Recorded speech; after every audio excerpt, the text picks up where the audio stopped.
A paz de nosso Senhor Jesus Cristo aos prezados irmãos e ouvintes da Palavra de Deus. Estamos dando continuidade aos estudos da nossa Escola Bíblica Dominical.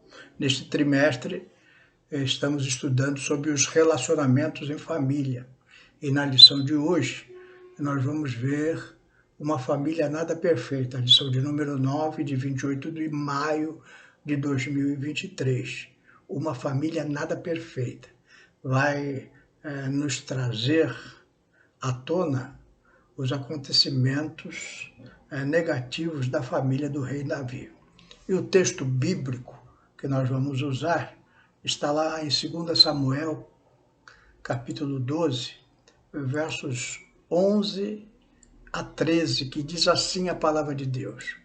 Assim diz o Senhor, eis que suscitarei da tua mesma casa o mal sobre ti, e tomarei tuas mulheres perante os teus olhos, e a darei ao teu próximo, o qual se deitará com tuas mulheres perante este sol, porque tu fizestes em oculto, mas eu farei esse negócio perante todo Israel e perante o sol.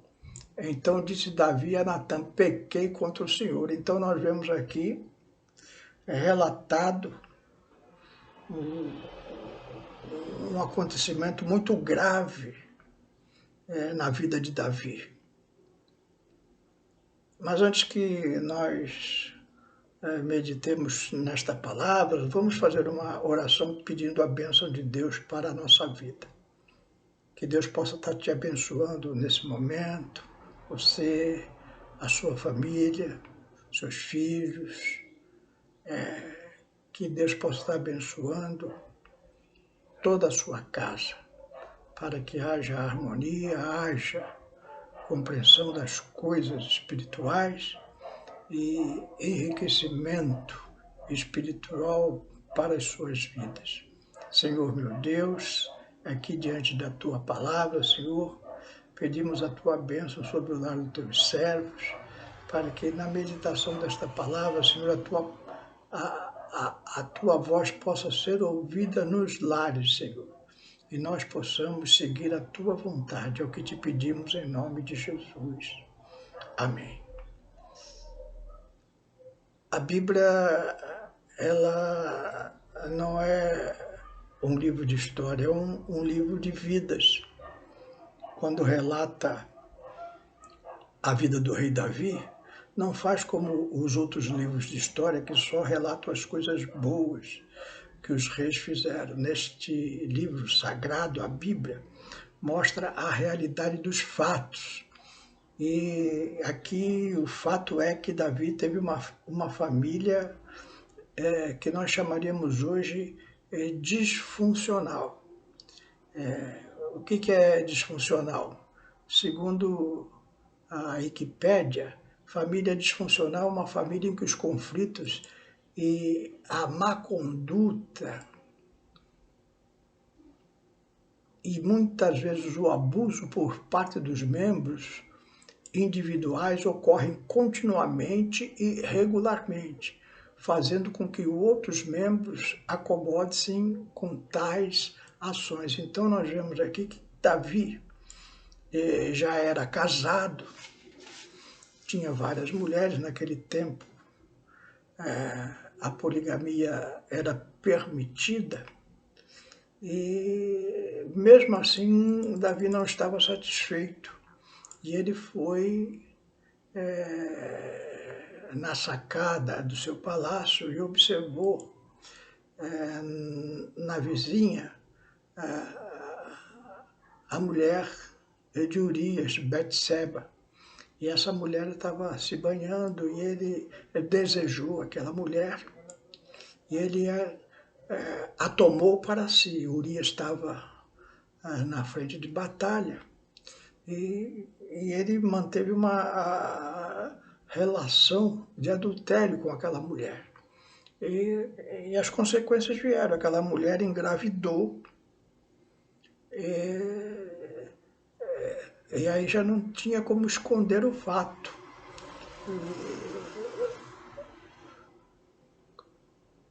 Urias voltou da guerra para passar uma semana com a mulher, mas ele não quis deitar com ela por causa que ele era um grande soldado e achava que os seus comandados que estavam lá na frente de batalha não estavam tendo o mesmo privilégio que ele, então ele também não teria.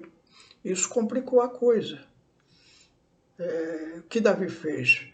Mandou que Urias voltasse para o campo de batalha e mandou que o seu general o colocasse no lugar mais perigoso para que Urias morresse. E assim aconteceu. Então, adultério seguido de assassinato. E aí Davi tenta consertar o erro, o pecado cometido, casando com Betseba. Só lembrando os irmãos, Betseba vai ser mãe, vai dar à luz a Salomão, que seria o futuro rei de Judá. Na ocasião, o profeta Natã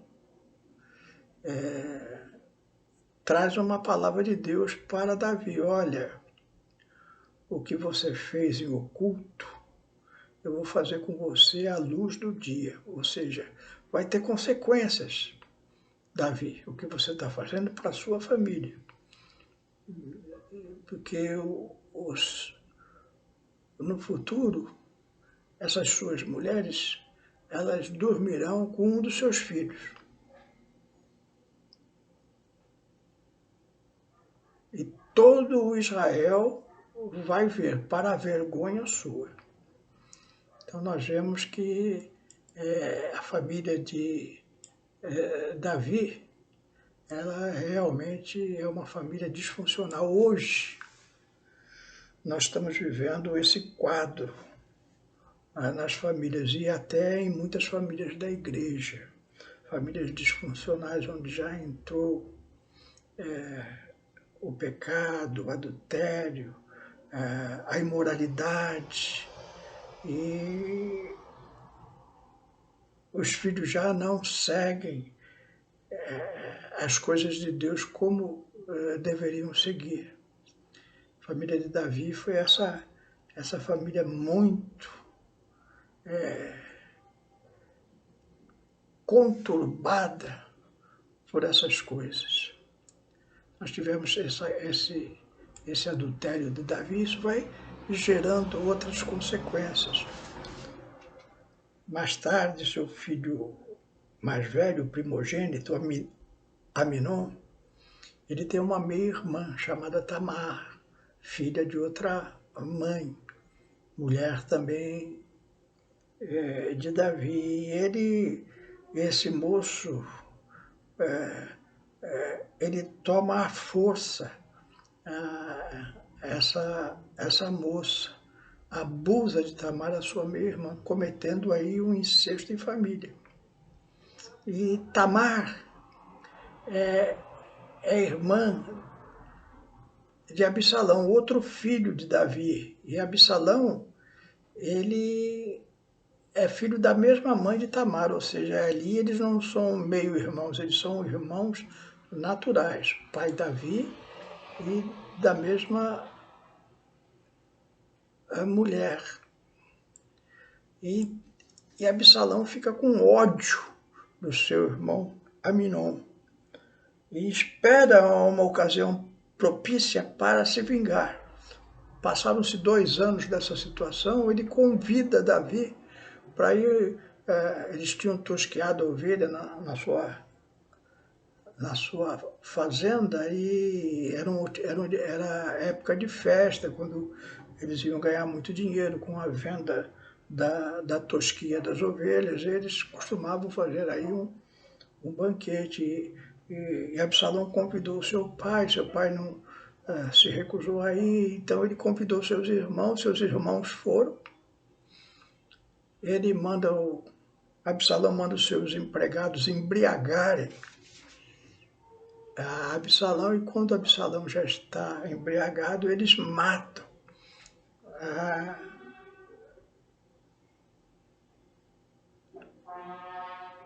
Aminon. Então nós vemos aí, primeiro um adultério, agora depois um incesto, agora um fratricídio. E mais tarde, Absalão toma temporariamente o reino da mão de Davi. E quando Davi foge, por causa que Absalão ameaçava matá-lo também, Absalão fica com as mulheres de Davi e mantém um relacionamento sexual com elas na frente de todos, cumprindo-se a palavra de Deus pelo profeta Natã. Então, um caso muito sério em que a família foi completamente dominada por coisas odiosas que destruíram o relacionamento que deveria ter uma família de um homem de Deus como era Davi. Então nós vemos aqui que Davi era o tipo do homem que nós vemos hoje que faz sucesso fora de casa, é um pastor, é uma pessoa muito bem sucedida na sua vida financeira, na sua vida administrativa, no seu ministério, mas a família está perdida, a família foi abandonada, a família teve maus exemplos e está destruída. Nós vemos um caso recente daquela pastora Frodelis, que mandou matar o seu esposo. Ela tinha, assim, parece perto de 50 filhos adotivos, era uma deputada muito famosa, e ela partiu para esse caminho. Parece que teve muitos abusos familiares, e ela está cumprindo agora, já julgada e condenada a 50 anos de prisão. Ela e uma das suas filhas também está cumprindo pena por serem consideradas, a Frodelis considerada mandante desse crime terrível. Então nós vemos uma família que parecia muito bem sucedida no mundo evangélico, uma pastora, cantora também, com muitos discos gravados, muito sucesso, muito dinheiro, seu esposo também, e foi feito até um filme a respeito da sua vida, antes desse acontecimento, então muito sucesso, se elegeu deputada, parecia que tudo ia bem por fora, mas por dentro estava podre. A família estava completamente apodrecida, com diversas situações inomináveis acontecendo dentro daquele seio familiar pseudo-cristão, que se deixou levar pelo engano satânico e foi completamente destruída. A família de Davi não chegou a ser completamente destruída, mas teve muitos problemas. Então, você tem que pensar muito bem se você das coisas que você faz para que essas coisas não ocorram na sua família. Então, há alguns passos, eu quero deixar aqui só para a nossa meditação, alguns passos para como ocorre essa degradação moral na família cristã. Primeiro, uma erosão de valores. A pessoa começa a questionar ou abandonar gradualmente seus valores morais. Isso pode ocorrer devido a influências externas. Então, começa que nem uma crosta marítima que a erosão vai comendo ah,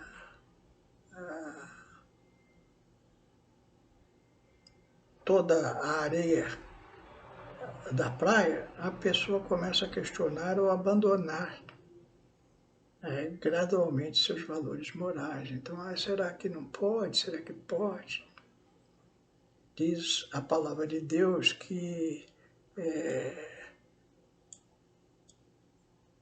lá em 2 Samuel 11, versículo 2, e aconteceu na hora da tarde que Davi se levantou do seu leito e andava passeando no terraço da casa real e viu no terraço uma mulher que estava lavando, e era uma mulher muito formosa à vista. Então Davi começou a dar lugar ao pecado. Davi viu aquela mulher, achou bonita, se interessou, e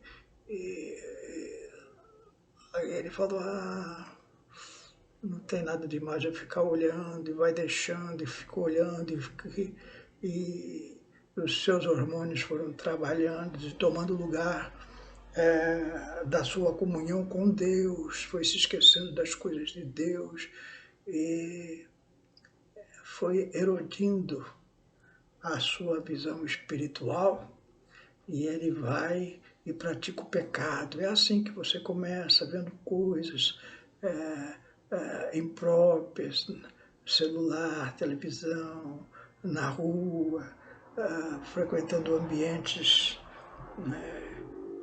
devassos, onde as pessoas já não têm nenhum pudor, e você vai se acostumando com essas coisas, e a sua vida espiritual vai tomando um tombo. Daqui a pouco você está acostumado com todas aquelas coisas.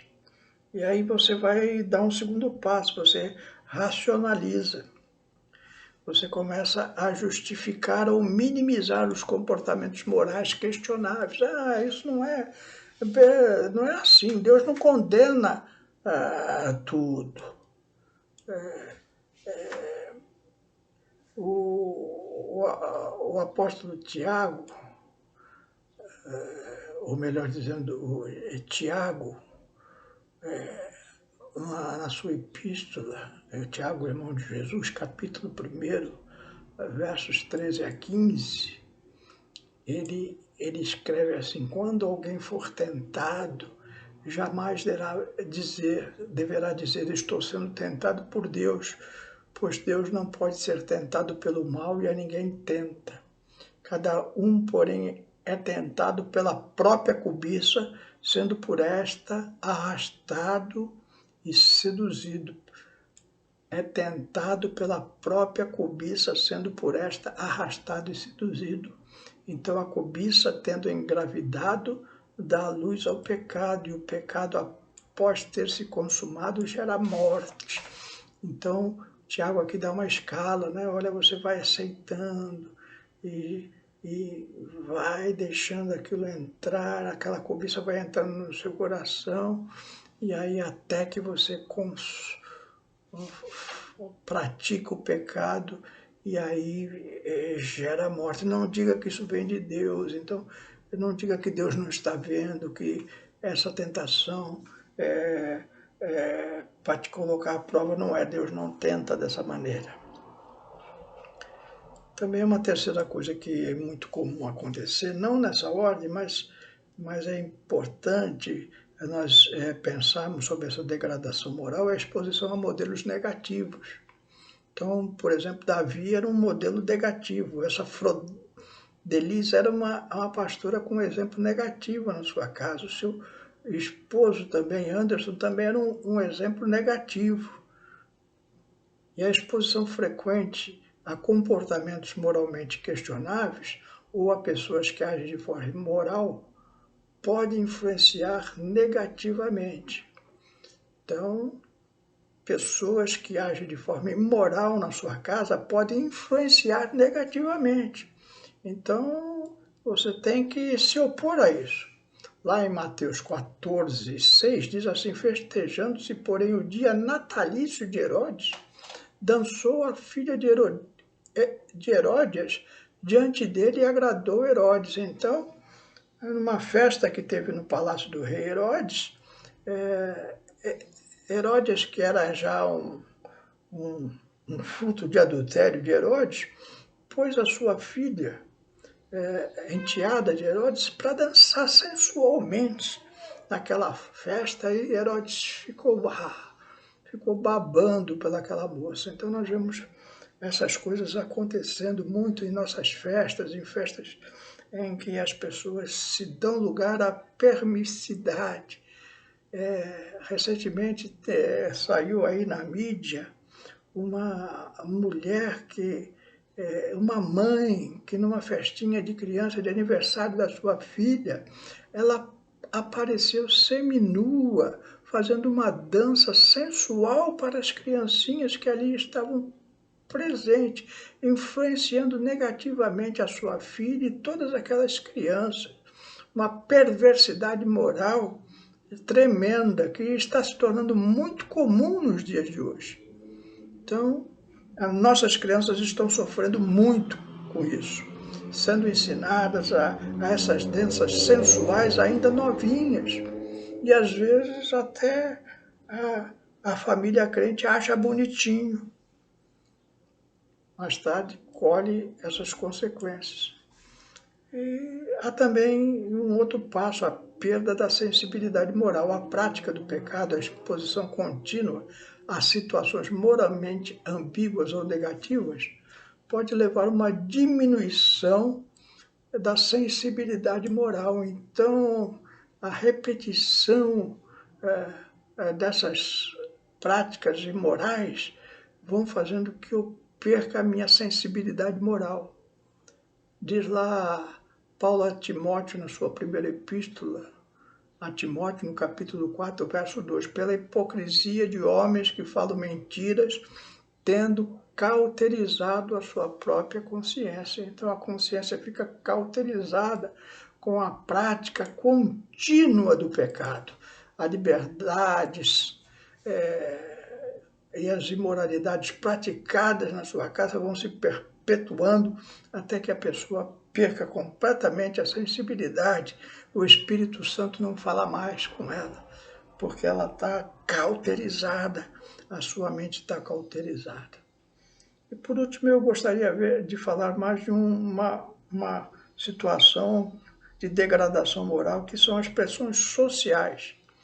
A pressão do grupo ou da sociedade. Muito cuidado com onde você deixa a sua criança, com quem você deixa, porque essas condições elas vão se tornando muito perigosas, e a sua criança, o seu adolescente pode ceder às pressões sociais. A pressão do grupo é muito forte, muda comportamentos e pode levar a pessoas a adotar comportamentos moralmente questionáveis. Então, diz lá a Salomão em Provérbios 1 e 10, filho meu, se os pecadores com brandices te quiserem tentar, não consintas. Então, nós vemos aqui um quadro familiar terrível. Vimos a família de Davi,